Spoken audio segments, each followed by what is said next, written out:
Dance की performance लेके आ रहा है जोरदार तालियों के बीच यादविक।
KKHD ਇਹ ਅਖਬਾਰ 'ਚ ਵੀ KKHD ਦੀ ਐਡ ਹੈ, ਮੈਗਜ਼ੀਨ ਵਿੱਚ ਵੀ ਹਰ ਪੇਜ ਤੇ KKHD, ਫੇਸਬੁੱਕ ਦੇਖਿਆ KKHD, YouTube ਦੇਖਿਆ ਉਹ 'ਚ ਵੀ KKHD। ਮੈਂ ਵੀ ਕੱਲ ਇੰਸਟਾਗ੍ਰਾਮ ਤੇ ਦੇਖਿਆ ਸੀ, ਉਹਦੇ ਉੱਤੇ ਵੀ KKHD ਦੀ ਐਡ ਆ ਰਹੀ ਸੀਗੀ। ਇਹ KKHD ਕੀ ਹੈਗਾ? ਤੁਹਾਨੂੰ ਪਤਾ ਹੀ ਨਹੀਂ KKHD ਦਾ ਮਤਲਬ ਕਿਸਮੇ ਕਿਤਨਾ ਹੈ ਦਮ। ਕਿਸਮੇ ਕਿਤਨਾ ਹੈ ਦਮ।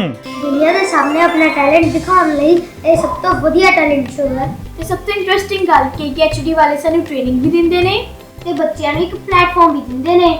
ਇਹਨਾਂ ਦਾ ਨੰਬਰ ਕੀ ਹੈ? 9041 733 733 9041 733 733।